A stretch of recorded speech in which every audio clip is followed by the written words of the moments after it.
Kana lalaaju. Nama kasi qabee akkasi dhaabu.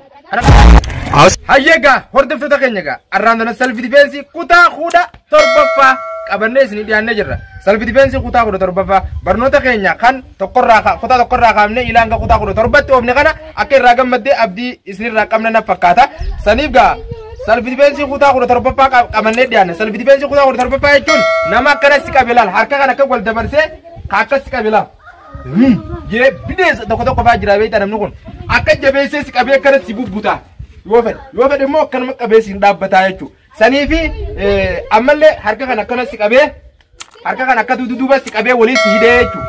Nama akkasi qabee laa jilba kan akkasi qabee jechuudha. Kan akkasi hiyyisiisu kana jechuudha. Nama akkanatti qabee akkamii baataa jechuudha.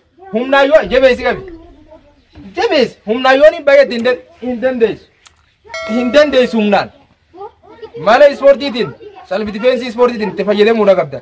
Maal godhuu qabda? Qaama keetiin shir jechuu qabda jechuudha akkatti. Qaama keetiin shir. Hoggoo akkasii shir jettu san maal goota qabi? Hoggoo akkana shir jettu san karaa abbaa guddoo deemuu qaba harki kee. Qaama keetiin hoggoo shir jettu la. Kunis bee kunis karaa abbaa guddoo la. Bana kun jechuudha akka feetetti gawwootee lafa darbitaa jechuudha. Amma tana laallaa jechuudha. Nama akkasi qabee akkasi dhaabu. Kana laalla self defense kutaa kudha torbaffaa akkasi jirra hin dagatiin harka wal dabarsee akkasi dhaab akkasi dhiibaa jechuudha. Duddatti maal goota kanallee qaama kee wir godhuu qabda laa wir godhuu qabda qaama kee qabi akkuma reefuun tanaasan jilba isaa kana qabi jilba isaa kana ofirraa buusuudhaaf qaama kee kana laala akka wulii jette buufte ofirraa harki immoo hareefu san bee jechuudha.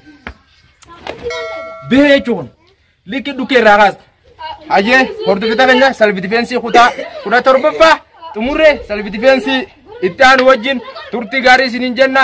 YouTube keenya Boonsaa TV subscribe like share godhaa nu wajjin turaa isiniin jenna. Barnoota akka ajaa'ibaa isinii gala lakkifna ganaafillee fuulduraafillee inshallah.